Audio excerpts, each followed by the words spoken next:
नमस्कार मित्रों, आप वहाँ उपस्थित हैं। मुझे इस बात का एहसास दिलाएं कृपया, ताकि मैं बातचीत का सिलसिला शुरू करूं।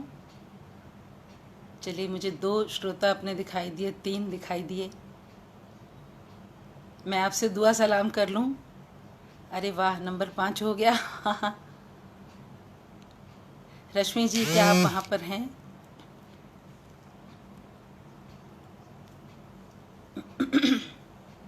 सात लोग आ गए हैं, तो मुझे लग रहा है मुझे बात बहुत बहुत नमस्कार। सबसे पहले देवशील मेमोरियल को मैं अपना अभिवादन करती हूँ। मंजीत चौहान जी, आप वहाँ पर हैं, नमस्कार।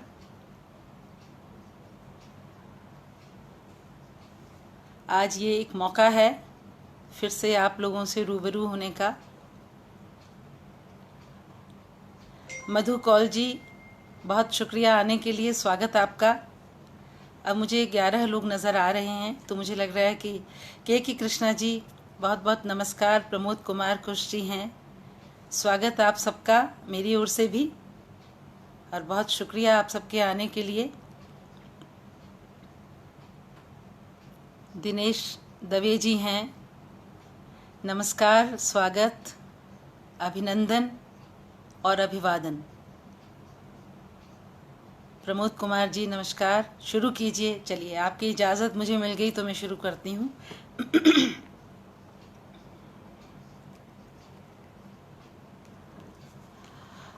तो मित्रों, एक बार औपचारिक रूप से आप सबको नमस्कार, आपका अभिनंदन। और दूसरी बार मैं इसी मंच से आपसे रूबरू हो रही हूँ, और इसका पूरा श्रेय जाता है देवशील मेमोरियल को और हमारी प्रिय रश्मि अभय जी को, जो इस बहुत अच्छी संस्था, सक्रिय संस्था की संस्थापिका हैं। और उन्होंने ये मौका बख्शा है हम साहित्यकारों को, लेखकों को, आप सबसे जुड़ने का, अपने पाठकों से मिलने का, कहने का, सुनने का। सुन तो नहीं सकूंगी, एक प्रकार से एकालाप होता है, लेकिन आपका लिखना ही मेरे लिए सुनना है। तो आप लिखते रहें, आप जो भी लिखेंगे उसका हम जवाब देंगे, उत्तर देंगे। और मुझे लग रहा है कि परिचित तो परिचित, कुछ अपरिचित मित्रों से भी मिलने का ये एक मंच मुहैया कराया है रश्मि अभय जी ने। तो एक बार पुनः बहुत बहुत धन्यवाद, आभार देवशील मेमोरियल का, रश्मि अभय जी को बहुत बहुत शुभकामनाएं कि इसी तरह ये मंच हम जैसे साहित्यकारों को प्रकाश में लाता रहे और हमारे पाठकों से मिलने के लिए सेतु का कार्य करता रहे। तो मित्रों, संजीव गिरधर जी हैं, नमस्कार, स्वागत आपका। मुझे लोग ज़्यादातर कवयित्री के रूप में जानते हैं, लेकिन आज मैं चाहती हूँ अपनी कुछ कहानियों की बात करूँ। रेणु शब्द मुखर्जी यहाँ पर हैं, नमस्कार। दीदी को प्रणाम करती हूँ, तहे दिल से शुक्रिया। दीदी का आगमन हो चुका है, तो मुझे लग रहा है कि इस सत्र की शुरुआत के लिए बिल्कुल अब देर नहीं होनी चाहिए। सिद्धार्थ कुमार जी हैं, नमस्कार। तो मेरा कहना था कि मुझे प्रायः लोग एक कवयित्री के रूप में जानते हैं, और आज मैं अपनी कहानियों की बात करूंगी, ये मैंने कहा, लेकिन सच कहूँ तो अपनी कहानियों की कहानी की बात करना चाहती हूँ। मुझे याद है पिछले वर्ष यशस्वी कथाकार शिवानी जी की पुत्री पटना आई थी। एक तो उनकी बेटी मृणाल पांडे है, मुझे दूसरी बेटी का नाम नहीं याद आ रहा, लेकिन उन्होंने एक पुस्तक अभी लिखी है, दिद्दी जिसका नाम है। वो अपनी माँ को दिद्दी कहती थी, और उस कहानी का जो कलेवर था वो ये था कि शिवानी जी ने जितनी भी कहानियाँ लिखी, हमने उनकी कहानियाँ पढ़ी, उन कहानियों के जो असली किरदार थे, असली घटनाएं थी, उनके बारे में उनकी बेटी ने खुलासा किया इस किताब में। बेहद दिलचस्प किताब थी। और शिवानी जी की इस कहानी के पीछे की कहानियाँ तो हमने पढ़ी, और हमारी बहुत ही प्रिय आदरणीय देश की शीर्ष हमारी जो अभी साहित्यकार हैं, हमारी प्रिय पद्मश्री डॉक्टर उषा किरण खान, मेरा सौभाग्य है कि उनके सानिध्य में उठने बैठने का बहुत मौका मिलता है। और हम देखते हैं दीदी भी जब तब सुनाती रहती हैं। हम पूछते हैं जिज्ञासावश, दीदी इस कहानी को आपने कहाँ से लिया? तो पता लगता है उसके पीछे जो मूल है जड़ है वो आसपास ही है। उनके जो आसपास के घरेलू कामगार हुए, गांव पर काम करने वाले जो उनके सहायक हैं, या पड़ोस में, या कोई ठीक नहीं वो कल को आपसे या मुझसे मिलने के बाद कोई ऐसी बात जिसको अपने गांठ बांध लें और उसी को पकाकर हमारे सामने कहानी बनाकर परोस दें। तो मुझे लग रहा है कि हर व्यक्ति, हर कथाकार जो है वो कहीं से बीज प्राप्त करता है। कहीं जीवन में हम कुछ ऐसे लोगों से मिलते हैं जो कुछ ख़ास होते हैं और हम चलते चलते ठिठक जाते हैं। और कभी कभी कुछ घटनाएं भी ऐसी घटती हैं जो हमें छूती हैं, उद्वेलित करती हैं, और फिर हमारी जो कहानियाँ हैं उनके बीज वहीं से हम उठाते हैं और उसके बाद खाद पानी, कल्पना का खाद पानी देकर हम उसमें अपनी कहानी के किरदार रचते हैं। तो ईरा दीदी, बहुत शुक्रिया दीदी ने याद दिलाया। ईरा पांडे नाम था शिवानी जी की पुत्री का। देखिए दीदी की याददाश्त हम लोगों से ज़्यादा तेज़ है। मोना बग्गा जी नमस्कार, आपके आने का शुक्रिया। तो मित्रों, बहुत सारे मंचों से मेरी अन्य किताबों के बारे में काफ़ी जिक्र हो चुका है। आज मैं मुख्यतः अपनी 2 किताबों का, 2 रचनाओं का आपके साथ अपना साझा करने जा रही हूँ, कहानी के पीछे की कहानी।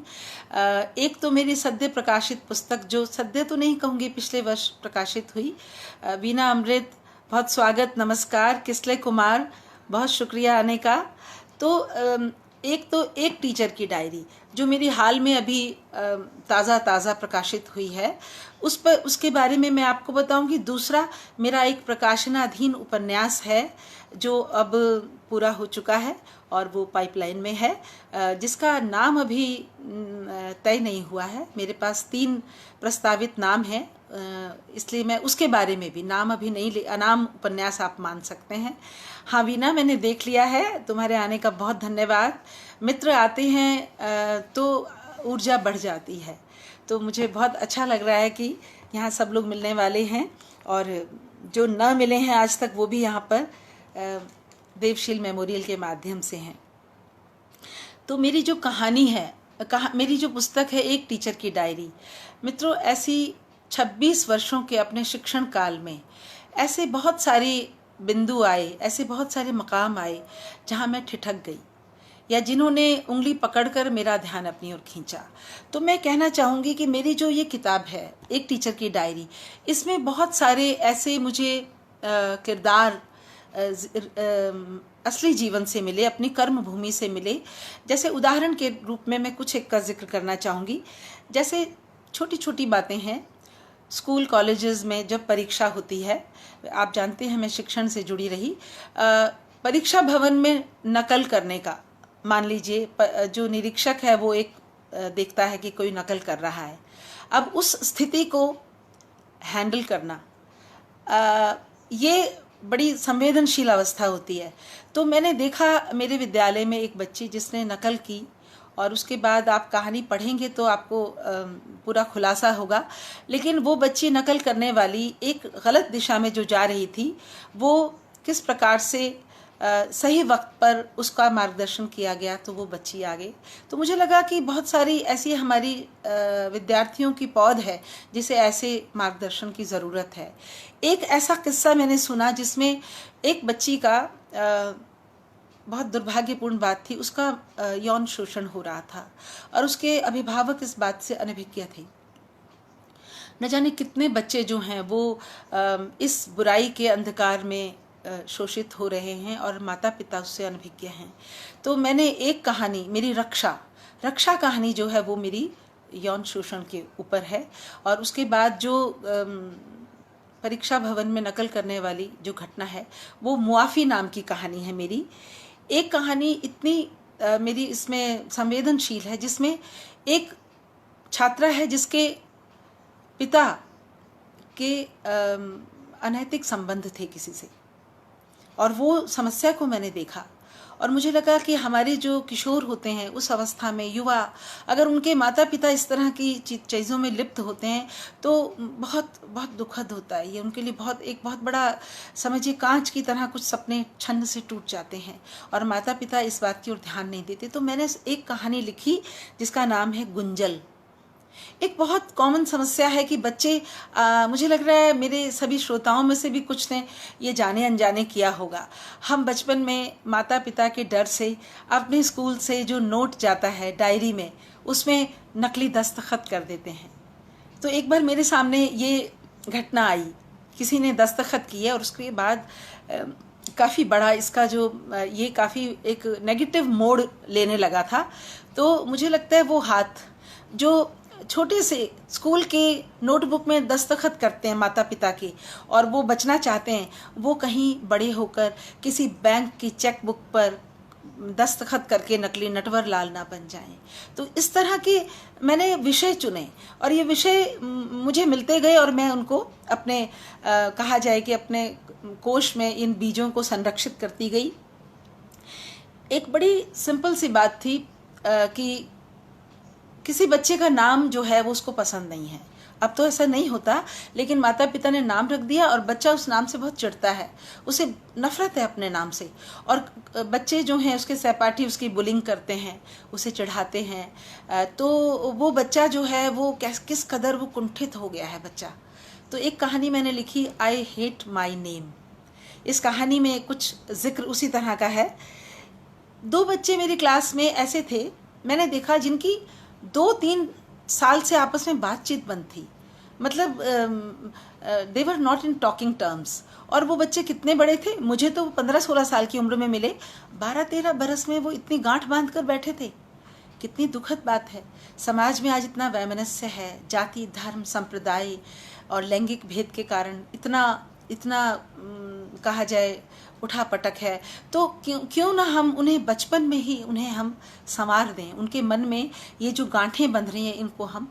तो खाई नाम है उस कहानी का, और वो मैंने यहाँ से उठाई कि नहीं, ये एक विषय है। और वो एक बहुत बड़े बिहार के बहुत बड़े राजनेता की एक पुत्री थी जो इस तरह गांठ बांध के बैठी थी, और मैंने उस गांठ को खोलने की जो कोशिश की उसको एक कहानी के रूप में फिर ढाला।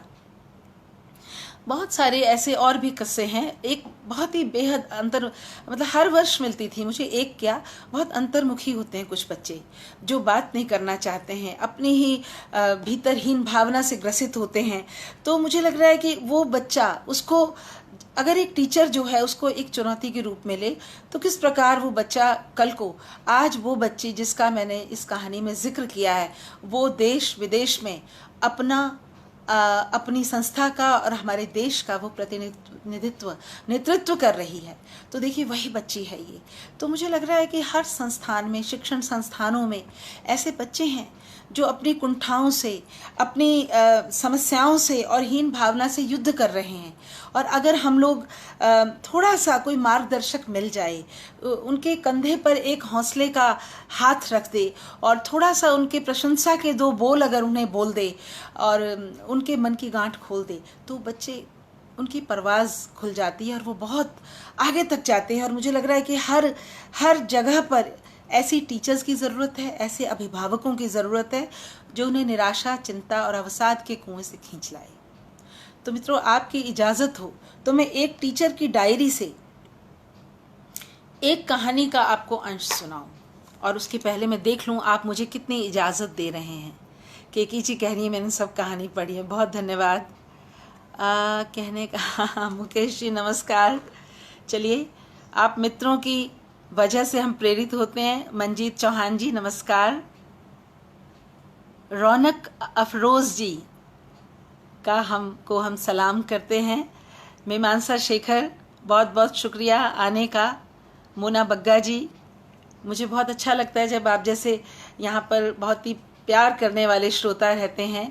तो चलिए मैं आपको अब दीदी सुनाऊं। चलिए, दीदी की इजाज़त मिल गई तो आपके 4 से 5 मिनट लूँगी, थोड़ी सी तवज्जो आप मुझे दें। ये मेरी कहानी है गुंजल कहानी। छोटा सा अंश है। Miss, are you free? कुछ बात करनी है। उसके माथे पर चिंता की रेखाएं थीं। हाँ बोलो, क्या बात है? मिस, वहाँ चलिए ना। अपनी खाली कक्षा की ओर इशारा करते हुए उसने कहा। मैं उसके साथ होली और उसका नाम पूछा। वह बोली, रुचिका। 10वीं में मैंने उसे पढ़ाया था, पर शांत और मितभाषी रुचिका ने शायद ही पढ़ाई के अलावा कभी किसी सांस्कृतिक गतिविधि में भाग लिया होगा, इस कारण ना उसका नाम याद रहा ना चेहरा। यस रुचिका, अब बताओ कोई प्रॉब्लम? यस मिस कहते हुए उसकी निगाहें झुक गईं। बोलो रुचिका, क्या परेशानी है? क्लास में कोई झंझट या स्कूल के बाहर? मिस, घर में, कहकर वो सुनी उदास आंखों से मेरी ओर ताकने लगी। बेटा खुलकर बताओ, मम्मी पापा या टीचर से कुछ नहीं छिपाते, वही तो समस्या दूर कर सकते हैं। पर मिस, मेरे पापा ही तो समस्या हैं। उसकी आंखें पनिया गईं और देखते देखते एक बूंद कोर से गाल पर लुढ़क गई, जिसे झट से उसने हथेली से पोंछ लिया। मैं निश्शब्द। कई तरह के अनिष्ट अनुमान के घोड़ों पर सवार हो गए। कल्पना के कितने ही काले बादल मन में घुमड़ने लगे। रुचिका, मुझे पूरी बात बताओ और सर ऊंचा करके। तुम तो बहादुर लड़की हो, मैं तुम्हारी मदद करूंगी। मिस, इसीलिए तो आपके पास आई हूँ, भर आए गले से उसने कहा। बहुत अच्छा किया बेटा। मेरी उत्सुकता भरी आंखें उस पर टिकी थीं। नाक सुड़कते हुए लंबी सांस लेकर उसने कहना शुरू किया। मिस, पिछले 10 दिन से मम्मी पापा में रोज झगड़ा होता है। झगड़े का कारण एक औरत है। 2 साल पहले पापा का उससे अफेयर हुआ था। घर में पता चलने पर बहुत हंगामा हुआ। पापा ने मम्मी पर हाथ भी उठाया। मम्मी बहुत रोती थीं। मेरी 10वीं की बोर्ड परीक्षा के चलते मम्मी ने बहुत बर्दाश्त किया और फिर परीक्षा के बाद मुझे लेकर मौसी के यहाँ चली गईं। उसकी आवाज़ अतीत के टुकड़े चुन रही थी। फिर मौसी के समझाने बुझाने पर 1 महीने बाद पापा हमें लेने आए और वादा किया कि अब से वे उस औरत से कोई संबंध नहीं रखेंगे। धीरे धीरे पिछले 2 साल में सब ठीक हो गया। तो अब मिस, एक दिन मैंने पापा का फ़ोन गूगल सर्च के लिए उठाया तो सामने व्हाट्सएप खुला था। मैंने कुछ मैसेज पढ़ लिए। पल भर का विराम लिया। मैंने उसे टोका नहीं। और मिस, कुछ पॉर्न तस्वीरें भी। इस बार मैंने दीर्घ निश्वास ली। घरेलू मसलों को सुलझाना टेढ़ी खीर होती है। फिर मेरी भी एक सीमा है। हर जगह घुसपैठ अभद्रता कहला सकती है। ओह, तो तुम्हें क्या लगता है ये संदेश उसी महिला ने भेजे थे या कोई और? नहीं मिस, कोई और नहीं, ये वही है। मुझे पूरा विश्वास है क्योंकि उसका नाम रंजना था और पापा ने ये मैसेज किसी रंजन को भेजे थे। ज़रूर छिपाने के लिए नाम बदल कर सेव किया है। बताइए, पापा किसी पुरुष को लिख सकते हैं आई लव यू हनी? और भी बहुत कुछ। उसकी आवाज़ संजीदा हो चली थी। तरुणाई की चौखट पर खड़ी लड़की के मन में पिता का बिंब टूटना जीवन की अक्षय संपदा का लुट जाना है। मुझे रुचिका से सहानुभूति हुई। बेचारी रुचिका, खुद को संभाले या पिता को? पिता का विश्वासघात झेलती माँ की पीड़ा रुचिका के मन में घर कर गई थी। पहले से ही शांत रहने वाली लड़की अवसाद में जा सकती थी। अच्छा हुआ ये मेरे पास आई। मैंने खुद को स्थिर किया और उससे मुखातिब हुई। तो दोस्तों, ये थी एक टीचर की डायरी से गुंजल कहानी का एक छोटा सा अंश। आगे पढ़ने से पहले धन्यवाद वीना। अशोक गुप्ता जी नमस्कार, बहुत शुक्रिया। अनुकरणीय। हाँ तो इसके बाद मैं बात करना चाहूँगी मेरी जो प्रकाशनाधीन जो पुस्तक है। पुस्तक क्या है? वो एक उपन्यास है और अभी हाल में 3 वर्ष पहले के मैंने इस अधूरे उपन्यास को लॉकडाउन में बड़ी मशक्क़त से पूरा किया है। और ये भी बता दूं कि इसके पीछे मैंने क्या कहानी है, इस उपन्यास को लिखने का कारण क्या हुआ। डॉक्टर सविता सिंह, बहुत बहुत नमस्कार। पूना से आप हमसे जुड़ी हैं, धन्यवाद। आपको मित्रों मैं ले जाऊंगी 3 फरवरी 2016 में। हमारे देश में एक घटना घटी थी जिसमें 0 से 45 डिग्री नीचे के तापमान में हमारे 9 जांबाज सैनिक दुनिया की सबसे ऊंची युद्ध भूमि सियाचिन में 30 फुट नीचे बर्फ में दब गए थे हिमस्खलन के कारण। और हम लोग बहुत, इस बात से हम पूरे देश में बहुत दुख छाया था। लेकिन एक चमत्कार हुआ कि 6 दिन के बाद एक उनमें से उनके दल का एक सैनिक जो है वो मिला और देखा उसकी सांसें चल रही थी। उसके बाद पूरे देश में ये ब्रेकिंग न्यूज़ की तरह आ गया और उस सैनिक को एम्स में दाखिल किया गया और सारे देश ने दुआएं मांगी कि वो सकुशल वापस लौट आए, लेकिन दुआएं कबूल नहीं हुई और वो कुछ दिन के बाद मेरा ख्याल है इलाज के दौरान उसने दम तोड़ दिया। आपको याद दिलाऊं, वो थे लांस नायक हनुमंतप्पा। और मैंने जब ये खबर टीवी चैनल पर देखी तो मुझे 13 बरस पुराना एक घाव ताज़ा हो गया। और वो घाव ये था कि आईटीबीपी का एक दल जो है वो एक पर्वत की चोटी को फतेह करने के लिए 8 लोगों का दल जो है वो एक चोटी पर गया था। पंचचोली नाम की चोटी थी और वो उस चोटी पर जब वो फतेह करके लौट रहे थे तो एवलांच आ गया, हिमस्खलन, बर्फीला तूफान, और वे 8 विजेता तिनकों की तरह उड़ गए। और ये भी देश की बहुत बड़ी 2003 की बात है ये, और 8 में से 7 लोगों के शव अगले दिन मिल गए थे और एक जो है वो आज तक लापता है। तो हनुमंतप्पा की ये जो घटना थी, इस घटना ने मुझे वो याद दिला दिया और मुझे एक सूत्र थमा दिया कि हम उन जांबाजों को याद करें जो सीमा पर गोली खाते हैं, आतंकवादियों के गोलियों का शिकार होते हैं, या सियाचिन में बर्फ़ में दब जाते हैं, या पर्वतारोहण में जो वहीं पर अपनी दम तोड़ देते हैं। और उसके बाद मित्रों, इस हनुमंतप्पा के प्रयाण के कारण, उनके मृत्यु के कारण ये मुझे एक लगा कि नहीं, मैंने कलम उठाई और उस लापता पर्वतारोही के जीवन पर आधारित मैंने ये उपन्यास लिखा है। और उसके बाद मैं चाहती हूँ कि मौत से 2-4 होते हमारे जो ये दुश्मनों से लोहा लेते जो सैनिक हैं या पुलिस के लोग हैं या जो देश के रक्षक हैं, वो जब कड़ा संघर्ष करते हैं और मृत्यु का ग्रास बन जाते हैं तो उनके परिवार के पीछे कितनी बड़ी पीड़ा का पारावार जो है वो जीवन भर वो उसमें डूबते उतराते हैं। तो अब आप मुझे कहें तो मैं इस उपन्यास का एक हिस्सा आपको सुनाऊं और उसके पहले मैं फिर एक बार देख लूं। हाँ अशोक गुप्ता जी, बहुत दुखद ये घटनाएं होती हैं और हम लोग इन घटनाओं को अखबार की सुर्खियों में देखते हैं, पढ़ते हैं, चैनल्स पे देखते हैं और उफ और आह करके हम रह जाते हैं और कुछ दिनों में फिर हम भूल भी जाते हैं। और दुख की बात यह है कि ये घटनाएं रुकती नहीं हैं और इसलिए मुझे लगा कि शब्दों में आके कोई चीज़ जो है वो शाश्वत हो जाती है, तो इसको हम एक इतिहास बनाएं। इतिहास और भी बहुत बने हैं, मैंने सोचा मैं भी कुछ करूं। मनोरंजन कुमार जी, नमस्कार आपका। जी ये संवेदनशील मुद्दा है, आपने ठीक कहा। अनीता अनी जी, बहुत धन्यवाद, शुक्रिया आपके बहुत सुंदर उदार कमेंट्स के लिए।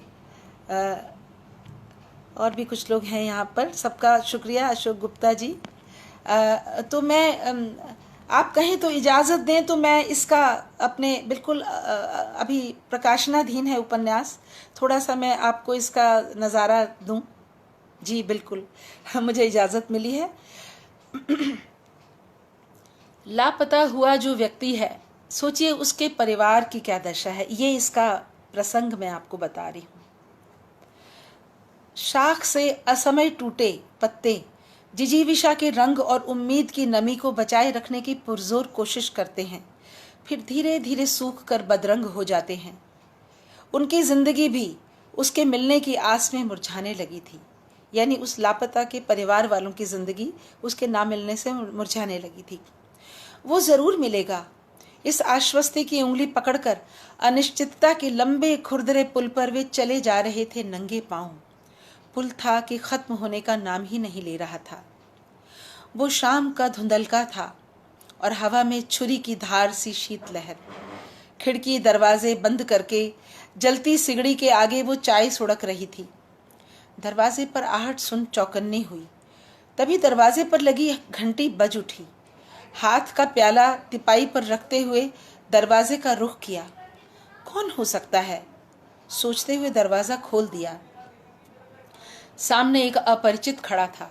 सिर पर लंबे बाल और बढ़ी हुई दाढ़ी, अस्त व्यस्त कपड़ों पर धूसर रंग का मोटा कंबल। फटी फटी आंखों से उसने उसकी ओर देखा। लगा जैसे एक लंबी यात्रा से लौटा कोई मुसाफिर बेहद थके कदमों पर अपनी देह को घसीटता चला आ रहा है। कौन, उसने पूछा। जवाब देने की भी उसमें हिम्मत नहीं थी, वहीं ढेर हो गया। रघु, जल्दी पानी लेकर आओ। उसका सहायक दौड़कर आया। उसके हाथ में पीतल का छोटा सा लोटा था। उसने लोटा हाथ में लेकर पानी के कुछ छींटे उसके चेहरे पर मारे। रघु ने तब तक स्विच ऑन करके प्रवेश द्वार पर लगी बत्ती जला दी। वो घुटनों के बल उसके पास बैठी थी। निगाहें एक टक उसके चेहरे पर जमी थीं। बल्ब की पीली रोशनी में उसका चेहरा और भी जर्द हो उठा। अचेत अवस्था में पपड़ी जमे होंठ अध खुले थे और भीतर से दांत झांक रहे थे। अतीत की बटलोई से यादों की कुछ बूंदें छलक पड़ी। कोई था जिसमें खुद ही खुद पर हंसने की कुव्वत थी। खुद को ड्रैकुला कहकर अपनी खूबसूरत बीवी की तारीफ करता था। फ्रैक्शन ऑफ सेकंड्स में चेतना के तार जुड़ गए। सुनील, वो गला फाड़ कर चिल्लाई और दहाड़ मार कर रोते हुए रघु के साथ उसके बेसुध शरीर को उठाने की कोशिश करने लगी। तभी किसी ने बलपूर्वक पीछे से खींचा। क्या हुआ, चिल्लाई क्यों? अमरेंद्र उसे जोर जोर से हिला रहे थे।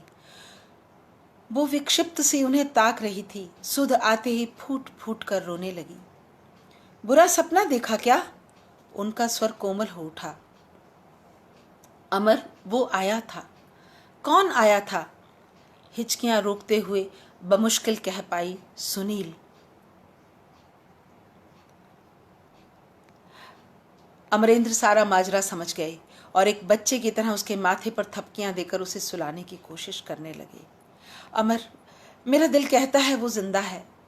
जरूर पिथौरागढ़ की पहाड़ियों के परे नेपाल की सीमा में जा गिरा है। नदी में बह निकला है। किन्हीं गांव वालों ने उसे बचाया है। दवा इलाज चल रहा है। शायद याददाश्त खो बैठा हो। महीनों बाद भटकते भटकते यहाँ पहुँचेगा। ज़रूर पहुँचेगा एक दिन।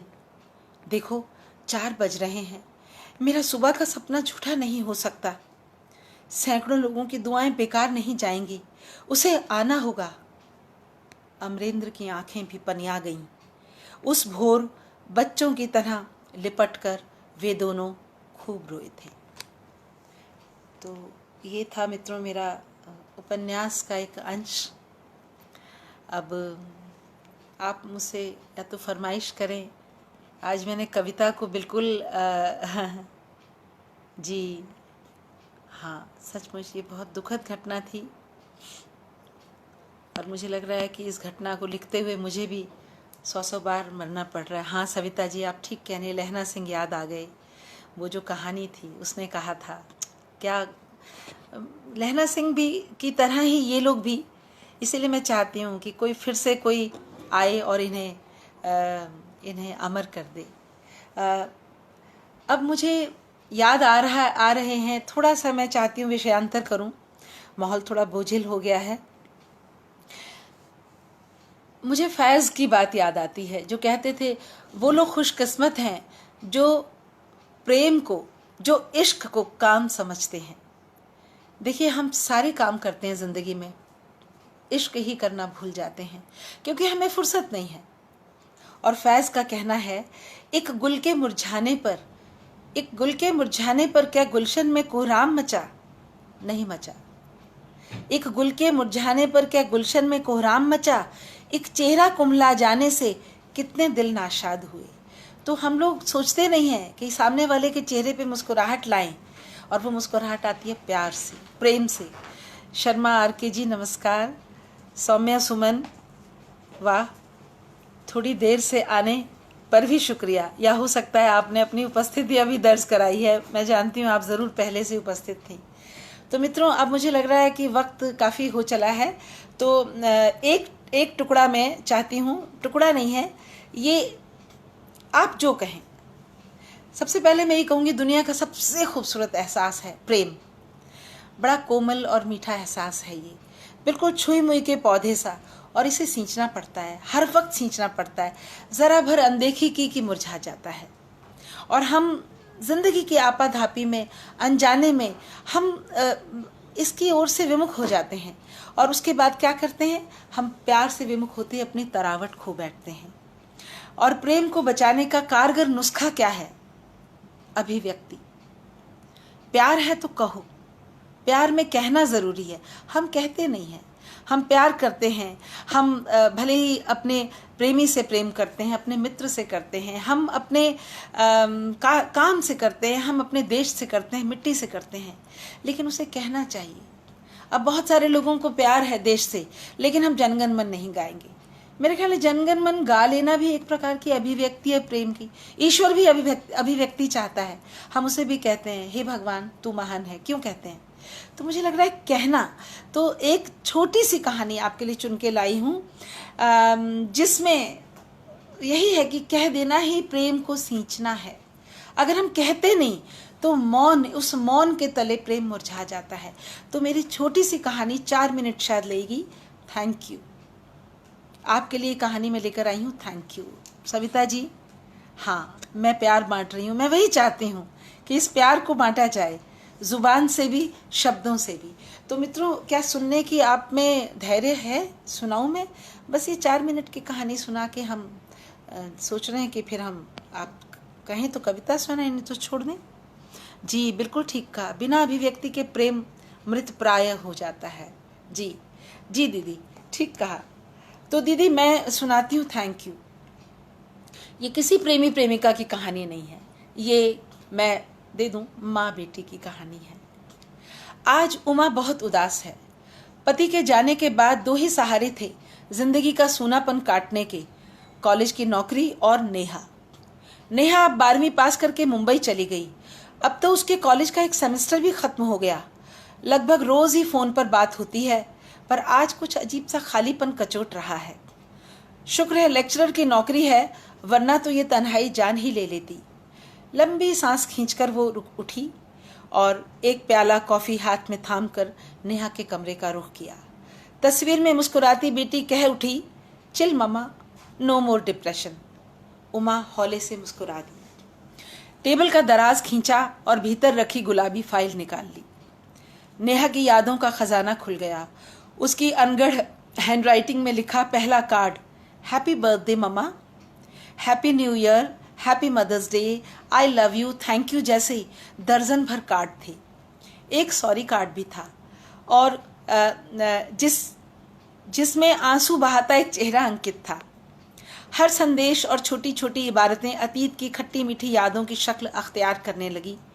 पिछले 6 माह में रंग बिरंगे अक्षरों में नेहा के भेजे कितने ही संदेश और चिट्ठियां इस उदास शाम में उसकी उंगली थामे बैठी थी, मानो नेहा ही उसके सुकून का सबब बनी उसके पास आ बैठी हो। अगला दिन खुशगवार था। विदेश से भाई का संदेश आया है, माँ भारत आ रही हैं, 10 दिन उसके पास ही रहेंगी। आहा, पूरे 4 बरस के बाद माँ से मिलेगी। राधा को कहना होगा मेरे कॉलेज जाने पर माँ का पूरा ख्याल रखे, वो भी क्लासेस एडजस्ट करके कॉलेज से माँ के लिए जल्दी आ जाया करेगी। माँ को देख वो पुलकित थी, पर माँ इन 4 बरसों में कितना झड़ गई है। 75 तक पहुँचते पहुँचते चाल भी धीमी पड़ गई है। पर ये क्या, अगली सुबह देखती है माँ चाय का प्याला थामे उसे जगाने आई है। अरे माँ तुम पी ले उमा, रोज तो खुद ही बनाती है। माँ की आवाज़ में शहद झर रहा था। दोपहर कॉलेज से लौटी तो टेबल सजी थी। माँ आतुरता से खाना परोसने लगी।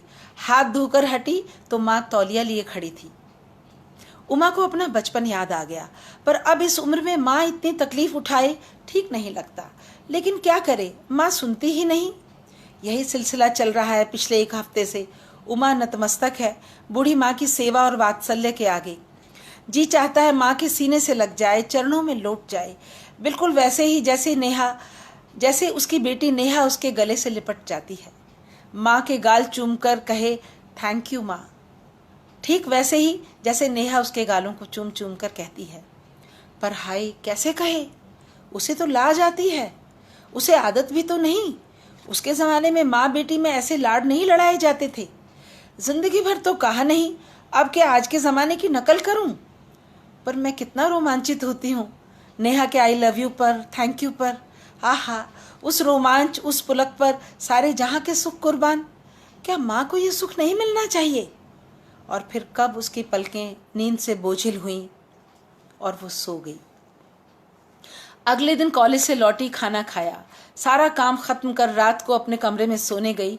बिस्तर पर लेटी कि ठकमकाते माँ आ पहुंची। हाथ में पीतल का नक्काशीदार डिब्बा था। उमा के सामने रखकर बोली, ले तेरे लिए। ढक्कन खोला तो अवाक, ढेर सारे छिले हुए चिलगोजे। बचपन से उसके फेवरेट थे चिलगोजे, पर वो छीलने से बहुत चिढ़ती थी। लगता है 20 साल बाद किसी ने छील कर दिए हैं। माँ, ये कब छीले? जब तू कॉलेज जाती थी। नेह बरसाती पलकों ने बिछावन भिगो दिया। माँ के प्रति उसका मन विह्वल प्रेम से भर गया। डिब्बा देकर लौटती माँ के पीछे गई और बिना आंख मिलाए पीछे से ही माँ के गले में बाहें डालकर बोली, थैंक यू माँ। अरे पगली, कहते हुए माँ मुड़ी, पर उमा प्रेम की इस अभूतपूर्व अभिव्यक्ति से लाल हुए चेहरे को छिपाकर बाथरूम में घुस गई। सुबह इतवार था। वो कुछ देर से उठी। बाहर आई तो देखा माँ रसोई में उसके लिए चावल की कचौड़ियाँ बना रही है। खुशबू के बवंडर उठ रहे थे। साथ ही उसके कानों ने माँ की थरथराती आवाज़ में आज 40-45 साल बाद फिर से उनका वही पसंदीदा गीत सुना जो अपनी लरजती आवाज़ में वो अक्सर पापा की फरमाइश पर सुनाती थी। उमा रसोई के बाहर ही ठिठक गई और सुनती रही माँ का गीत, ढूंढो ढूंढो रे साजना, ढूंढो रे साजना, मोरे कान का बाला। है तो ये थी कहानी मित्रों। मोहम्मद नासिर अख्तर साहब हैं, नमस्कार। नूतन जी नमस्कार। आप लोगों के आने का बहुत शुक्रिया। अगर आपने ये मेरी तीनों दोनों कहानी, एक कहानी का अंश और एक उपन्यास का अंश सुना तो मैं समझ जाऊंगी कि आपने ये मेरी साहित्यिक विधाओं की एक एक वानगी मैंने आपके सामने प्रस्तुत की। तो मुझे लग रहा है कि समय काफ़ी हो गया है, लगभग 35 मिनट हो चुके हैं। अब मुझे रश्मि जी बताएं, क्या मैं इस सत्र को समेटूं या कहें तो कुछ कविताएं पेश करूं? जैसा आप कहें, आपकी जैसी आपकी इजाज़त हो। तो क्योंकि मेरे पास तो बहुत कुछ है।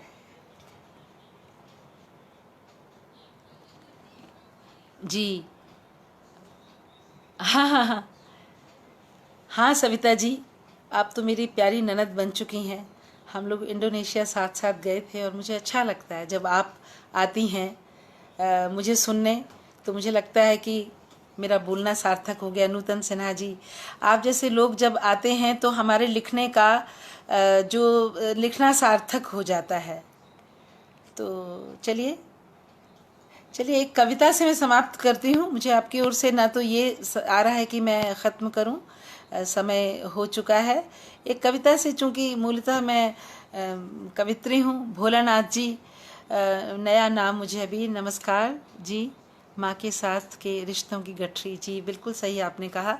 ये ऐसा ही है कि हम लोग अक्सर कहना भूल जाते हैं। अब आज के बच्चे बहुत ज़्यादा अभिव्यक्त करते हैं और हम लोगों को शर्म आती है, लाज आती है कि माँ से हम माँ के गले में बाहें डालकर लटके नहीं। बचपन तो बीत गया, लेकिन मुझे लग रहा है कि माँ के लिए हम 80 साल की माँ के लिए 50 साल की 60 साल की बेटी भी बच्चा ही होती है।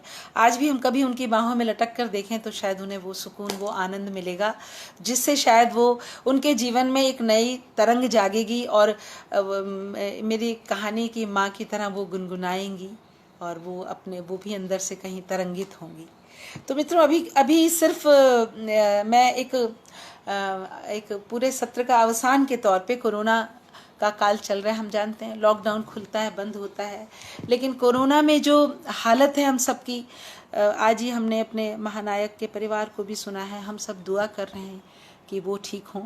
अच्छा 1 घंटे का समय है। 1 घंटा तो अच्छा ठीक है, थोड़ा सा समय और ले लेती हूँ मैं। तो मैं इस कोरोना काल में सोच रही हूँ कि हम जिस तरह से एक वायरस के हाथ की कठपुतली बन चुके हैं और इंसान की सदियों की जो फतह है वो आज शिकस्त में बदल गई है। हमने जो बड़ी बड़ी इमारतें बनाई वो आज चुप खड़ी हैं, बड़ी बड़ी फैक्ट्रियां लगाई, बड़े बड़े हमने मॉल्स बनाए, आज सब सूने पड़े हैं। एक वायरस ने हमारे इस आबाद बस्ती को एक जंगल बना दिया है। तो जो स्थिति है उस पर छोटी छोटी 2 कविताएं हैं।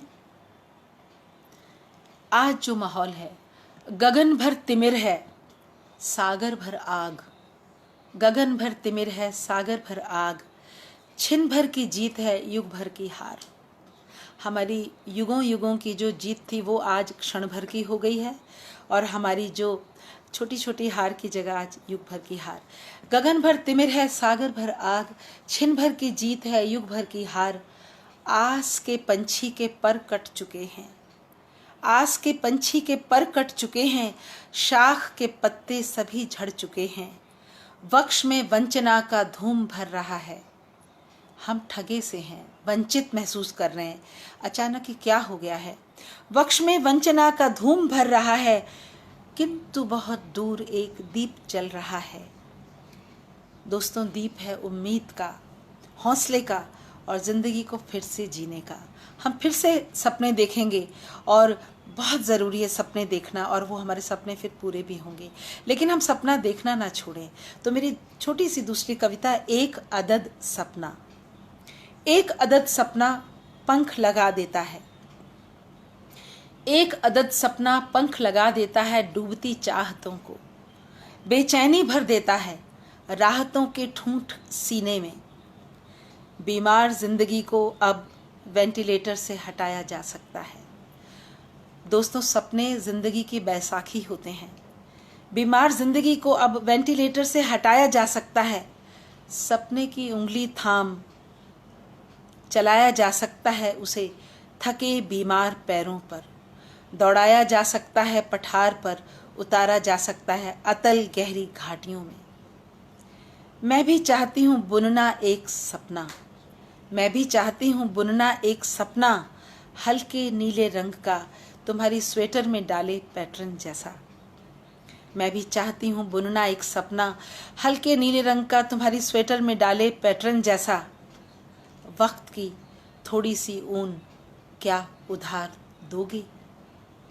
सचमुच गरीब हो या अमीर, हमें सपने देखने का हक, हमें सपने देखने के लिए, सपनों की स्वेटर बुनने के लिए थोड़ी सी ऊन सबको देनी पड़ेगी। सपने देखने का हक सबको देना होगा। तो रत्ना पुरकायस जी, नमस्कार, बहुत बहुत शुक्रिया आपके आने का। जी बिल्कुल ठीक कहा, इस समय हम एक दूसरे का संबल बने रहें, एक दूसरे से संवाद करें। रत्ना जी ने बहुत सुंदर बात कही। और हाँ, बहुत अच्छा। नूतन जी ने कहा सपने कभी कभी अपने से लगते हैं। जी भोलानाथ जी, बहुत शुक्रिया, आपको कविता पसंद आई, बहुत शुक्रिया। और अंत में मैं सोचती हूँ कि समय हो जाएगा। हमने कुछ दिन पहले देखा लाखों हमारे मजदूर जो थे वो सड़क पर थे। ज्योति पांडे जी, नमस्कार, great evening to you too. तो हमारे लाखों मजदूर सड़क पर थे और जो इस संसार को सुंदर बनाते हैं, पहाड़ काट कर सड़कें बनाते हैं, हमारे लिए खुशबू रचते हैं और ज़िंदगी को इतना सुंदर बनाते हैं। लेकिन कभी कभी हम उन्हें पूरा अधिकार नहीं दे पाते। अगर हम उन्हें अधिकार दे दें तो मुझे लग रहा है इस समाज से विषमता समाप्त हो जाएगी, सारा वैमनस्य समाप्त हो जाएगा। तो मेरी कविता जूते, ये कई जगह पर फरमाइश की जाती है इस कविता को सुनाने की। तो मुझे लगता है कि ये कविता इसलिए सुनाऊं कि इस कोरोना के काल में हम अपने उन मजदूर भाइयों से जो विपन्न हैं, जो गरीब हैं, हम उनके प्रति संवेदनशील बने रहें और हम वक्त आने पर उनका अधिकार उन्हें दें। तो कविता जूते, जो प्रतीक के रूप में मैंने उस क्लास को यहाँ पर चित्रित किया है जिसको हम नज़रअंदाज करते हैं, पर वो हमारी बहुत बड़ी सहायक है। बार बार खुल जाते हैं मेरे जूतों के फीते आजकल, बार बार खुल जाते हैं मेरे जूतों के फीते आजकल। 2-4 कदम चलता हूँ, रुकता हूँ, झुकता हूँ, फिर बांधता हूँ गिरह। पीठ पर चुपके से धौल जमाते बच्चे की मानिंद चौंकाते हैं, खुल खुल जाते हैं मेरे जूते के फीते। मेरे जूते मेरे पंख हैं, मेरे जूते मेरे पंख हैं, सरपट उड़ाए लिए जाते हैं मुझे। गड्ढों खड्डों का भय नहीं, मेरे तलवों का कवच हैं ये जूते। झाड़ता हूँ, चमकाता हूँ इन्हें हर उड़ान से पहले, फिर लौट कर रख देता हूँ घर के बाहर रखे रैक के नीचे वाले खाने में। मित्रों ध्यान दीजिए, अपने कोट को तो हम अलमारी में हैंगर में टांगते हैं, किंतु जूतों को बाहर रैक में रख देते हैं। फिर लौट कर रख देता हूँ घर के बाहर रखे रैक के घर के बाहर रखे रैक के नीचे वाले खाने में, निष्कासित निर्वासित तड़ी पार अपराधी की तरह। हाशिए पर पड़े रहते हैं बेजुबान, न कोई प्रतिरोध न प्रतिकार। इंसानी फितरत का शिकार, जो न पैरों की कद्र करते हैं न जूतों की। आज अनुप्राणित हो गए लगते हैं, आज अनुप्राणित हो गए लगते हैं। मांग रहे हैं अधिकार, जाना चाहते हैं धरने पर, तभी खुल रहे हैं बार बार मेरे जूते के फीते। तो मित्रों, ये थी कविता जूते। अब मुझे लग रहा है कि मैं इस सत्र की इतिश्री की ओर हम बढ़ें और एक बार पुनः रश्मि अभय जी का हार्दिक धन्यवाद, दिली शुक्रिया आने वाले सभी श्रोता मित्रों का, और अपरिचित मित्रों से ये दोस्ती की एक नई गांठ बंधी है और ये कसती रहे। और आप सब इस कोरोना काल में अपना ध्यान रखें, अपने आसपास वातावरण को मुआफिक बनाए रखें कि ये वायरस जो है हमारे घर के दरवाजे के बाहर रहे, और हम सारे सरकारी नियमों का पालन करें। और बहुत बड़ी बात कि हम सौहार्द बनाए रखें, क्योंकि एक वायरस बाहर है, एक हमारे दिल में है जो जब तब उछल कूद मचाता है। और हम लोग शायद अवसाद ग्रसित हैं, इस कारण हम लोग फ्रस्ट्रेशन के चलते उदास होने के चलते एक उदासीनता के गिरफ्त में जा रहे हैं, और हम एक दूसरे के प्रति हम चिड़चिड़ेपन का शिकार हो रहे हैं, हम झुंझलाहट का शिकार हो रहे हैं, हम क्रोध हम पर हावी होता है। तो मित्रों, सबसे बड़ी बात है इस समय हम अच्छा साहित्य पढ़ें। तो शायद मुझे लग रहा है इस समय इतने लाइव आ रहे हैं फेसबुक पर, इतना साहित्य है जो डिजिटल किताबें भरी पड़ी हैं, और हम कम से कम प्यार बांटें, घर में बहुत बहुत मिलजुल कर काम करें, अच्छे अच्छे पकवान बनाएं, खाएं, नई चीज़ों पर हाथ आजमाएं। बाहर तो नहीं घूम सकते, लेकिन घर के हर कोने कोने में अपने रिश्तों को एक नए आयाम दें। और अंत में इसी सकारात्मकता के साथ देवशील मेमोरियल को बहुत सारी शुभकामनाएं। आप सभी को मेरा आकाश भर प्यार और समंदर भर दुआएं, शुभकामनाएं। धन्यवाद, नमस्कार।